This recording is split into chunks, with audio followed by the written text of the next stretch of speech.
Gracias por seguir aquí en Enfoque Matinal. Vamos a hablar ahora con el licenciado Eduardo del Villar en nuestra entrevista central de subgerente del Consejo Nacional de Seguridad Social, especialista en seguridad social. Y vamos a hablar del tema de la informalidad laboral y cómo se relaciona con la situación que está pasando en estos momentos la seguridad social en nuestra República Dominicana. Muchísimas gracias por estar con nosotros en esta mañana. Bueno, sí, la verdad que es un gusto para mí poder compartir con ustedes un programa tan importante en la mañana que tanta gente lo ve y poder compartir con temas tan interesantes que afectan de manera directa a toda la población dominicana. Decimos que la seguridad social, después de la Constitución Dominicana, es la ley más importante porque de alguna manera afecta a todos los ciudadanos. Claro. Exactamente. Tiene que ver de manera directa con vamos a decir, con la permanencia, la vida, la estabilidad, inclusive hasta económica de toda una familia. Todo eso tiene que ver con la seguridad social. ¿Cómo estamos avanzando aquí? Es una realidad. ¿Tiene la República Dominicana, tú puedes decir, tenemos seguridad social, o nos falta mucho para decir, tenemos ya un sistema de seguridad social? Mira, nosotros los economistas hablamos por números, que es la mejor forma de graficar y presentar los hechos a la ciudadanía. Hace unos años, cuando se promulga la ley en el año 2001, la única referencia que teníamos de algún tipo de seguridad social en República Dominicana era el Instituto Dominicano del Seguro Social, con muchísimas limitaciones. Que no era muy buen referente. Y no es muy buen referente, sobre todo porque nada más cubría a ciertos trabajadores, ni siquiera a todos los trabajadores del sector formal, y estamos hablando de una cobertura bajísima, de casi, qué sé yo, en el Seguro Social de 7% más o menos de la población dominicana.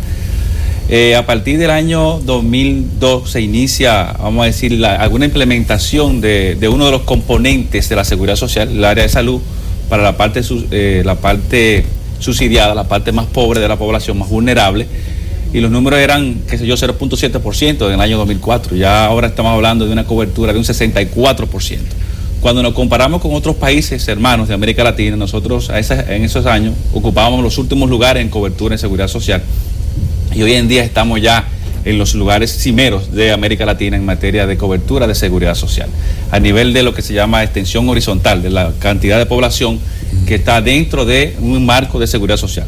Cuando hablamos de seguridad social estamos hablando de la protección frente a los riesgos básicos de la vida. Estamos hablando de cobertura de enfermedad, estamos hablando de cobertura de riesgo del trabajo, estamos hablando de cobertura por pensiones, de los diferentes tipos de pensiones, sobrevivencia, discapacidad y vejez. O sea que nosotros como país hemos avanzado y nosotros preferimos ver un poco la copa medio llena. A veces hay que seguir trabajando por el sector que queda afuera, pero que no es un sector que es propio de la República Dominicana.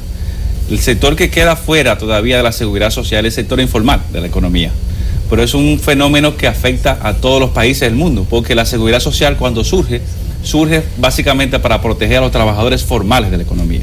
Cuando hablamos de que Otto Bismarck en Alemania en el 1880 crea los primeros instrumentos de seguros sociales, estaban dirigidos a la población trabajadora formal. Entonces el tema de esos grupos que están fuera todavía de la seguridad social, estamos hablando de un 34% más o menos que está fuera de la seguridad social, es un problema que afecta a toda América Latina y que afecta a todos los países en vía de desarrollo que tienen un gran mercado informal todavía. Y es el tema que estamos trabajando para ir incorporando a esa población a la seguridad social. El cierre de los grandes centros de empleo, la zona franca, algunas empresas que empleaban muchas personas con un trabajo primario de vender a fuerza de trabajo, la capacitación, el riesgo laboral y otras cosas. Pero ¿por qué se ha ido mudando esa franja de personas sin empleo al empleo informal, a las microempresas? Y esa gente no tiene seguro social, no tiene ningún refugio a futuro, no tiene ninguna pensión. ¿Qué cantidad de la mano de obra dominicana está en el negocio informal o en el empleo informal? Mira, hay que diferenciar dos conceptos claves. Una cosa es informal para el trabajo y una cosa es informal para la seguridad social. ¿Okay? La definición que da el Banco Central de informal, bueno, son trabajadores por cuenta propia, trabajadores que prestan servicio a empresas de menos de 5 empleados, trabajadores domésticos, y dentro de esa población de trabajadores ellos computan un 55% más o menos de la población dominicana. O sea que es bastante grande, el transportista, el señor que va a tu casa a arreglarte el plomero, la cosa. Todos los trabajadores por cuenta propia, todo eso está calificado y el Banco Central estima que eso es un 55% de la población. Ahora bien, en el marco de la seguridad social, ha dividido a la población en tres regímenes. Lo que llamamos un régimen contributivo orientado a proteger a los trabajadores por cuenta ajena, o sea, trabajadores dependientes, trabajadores que tienen un empleador. Entonces estamos hablando de que todo trabajador que tiene por lo menos, toda empresa que tiene por lo menos un empleado y un empleador debería ser de régimen contributivo, porque él recibe un salario de alguna manera. Esa es una población importante. Y mucha gente cree que para el marco de la seguridad social es informal, pero no lo es para la seguridad social, porque la relación es el vínculo laboral, es lo que te dice si tú debes cotizar o no debes cotizar al régimen contributivo. Y ahí hay una gran masa de trabajadores, salones de belleza, el taller de mecánica, sí, el ebanista. Y por eso se habla de que la seguridad social cubre más de un 60%. Exactamente. Entonces mucha gente de esto todavía está fuera porque piensa que es informal. Desde el punto de vista laboral podría ser informal, pero desde el punto de vista de la seguridad social debería estar cotizando a la seguridad social. Nosotros hemos estimado que esa población para la seguridad social es más de 1 millón de trabajadores actualmente. El otro régimen es el régimen subsidiado, que cubre a los más pobres, y ahí estamos hablando de que, por ejemplo, la planificación de desarrollo habla de que la pobreza ha bajado 30 y algo por ciento. Nosotros tenemos ya cubierto ahí más de 3 millones de ciudadanos entre titulares y dependientes. El régimen contributivo cubre más de 3 millones también, o sea que eso es lo que nos da a toda esta persona. Ahora bien, la movilidad de los trabajadores en términos del sector formal al sector informal de la economía tiene muchas variantes, y los economistas hablan de que, por ejemplo, muchas veces el tema de formalizarse implica pagar impuestos, implica pagar seguridad social, exacto, implica a regularizarse en términos legales dentro de un país. Entonces a veces muchos de estas pequeñas empresas prefieren mantenerse en un cierto grado de informalidad. Esa preferencia tiene sentido porque ¿qué ventaja tú tienes cuando tú te formalizas al final? Tú dices, bueno, metete en el sistema, pero te resuelve el sistema. Y usted sabe muy bien que el sistema no resuelve. Bueno, mira, lo de resuelve o no resuelve es relativo. Como decía, bueno, relativo a si te enfermas o no te enfermas. Exacto. Porque la idea de la seguridad social era una respuesta económica frente a unos eventos que te pueden ocurrir en la vida. O sea, enfermarte, que llegas a la vejez, una discapacidad, una sobrevivencia y cosas como esa. Y para ese grupo de personas, modestia aparte, no porque trabajen en la seguridad social, pero cuando uno compara y vuelvo al tema económico, ¿verdad? Cuando uno compara lo que teníamos antes y después de la seguridad social para un trabajador común, y estamos hablando, Hugo, de que la población que cotiza la seguridad social, más del 80% de la población gana menos de 2 salarios mínimos. O sea, que estamos focalizando entre las personas que más necesitan. Salud, por ejemplo. ¿Qué teníamos en salud? En términos de aseguramiento, no estoy hablando en términos de atención, sino en términos de saber que si te enfermas, que si te enferma tu hijo, tú puedes ir a un centro médico con tu carnet y te van a atender. ¿Qué significa eso para un trabajador? Pero te lo va a cubrir.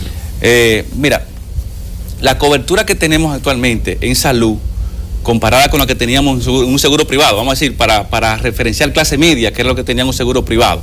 ¿Cuál es la diferencia de la seguridad social en salud con respecto a estas personas?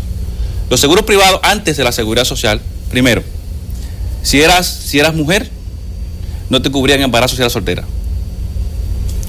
Así era antes. Así era antes. Segundo, el pago era individual. O sea, tú contratas, todavía hay seguros voluntarios. Sí. Si tú tenías 5 muchachos, por decirlo así bien llano como tú hablas, sí, ¿verdad? Tenías que pagar una prima de tu salario por cada uno de los hijos. Más tú y tu mujer, ya son 5. Y estamos hablando de una cobertura importante. Si tenía que hacerte una cirugía, tenía que pagar un periodo de carencia. Tenía que haber pagado por lo menos 5, 6, 7 y hasta un año para darte una cobertura de una cirugía. Y lo decía claro el contrato. La cobertura para enfermedad catastrófica no existía. Eso no está cubierto. Segundo, si estás enfermo, o si estabas enfermo, esa enfermedad persistente no estaba cubierta en la seguridad, no estaba cubierta en el seguro médico. Eran pocos los seguros que tenían cobertura de medicamentos, ¿okay? Y una red muy cerrada. ¿Qué cambia en términos de financiamiento? Solamente en términos de financiamiento. Con la seguridad de salud, ¿qué cambia con esto? Primero, con una sola cotización que tú haces, ya tú tienes cobertura para ti y tu familia, porque el financiamiento no es individual, el financiamiento es por familia. Y se te descuenta un porcentaje de tu salario, y con ese porcentaje de tu salario tienes cobertura tú, tu esposa y tus hijos, sin importar el número de hijos que tenga. ¿Qué significa esto para un trabajador en términos reales, en términos económicos? Pongamos el ejemplo, el mismo trabajador antes y después, que gana 10,000 pesos, son los menos, como tú decías ahorita, son los menos. Con 10,000 pesos a este trabajador le descontamos el 3% de su salario. Estamos hablando que le estamos descontando 300 pesos. Con esos 300 pesos que él paga, la Seguridad Social en términos solidarios le paga 850 por cada uno de su familia que tenga. Él, su esposa y supongamos que tiene 5 muchachos menos de 21 años. El sistema le paga la cobertura de salud a él y solamente paga 300. En el esquema anterior, ningún seguro de manera individual te costaba 300 pesos. Él tendría que pagar 300 por él, 300 por su esposa y 300 por cada uno de sus hijos. ¿Qué hacía ese trabajador? Primero que no entraba, porque primero no todas las empresas tenían seguro.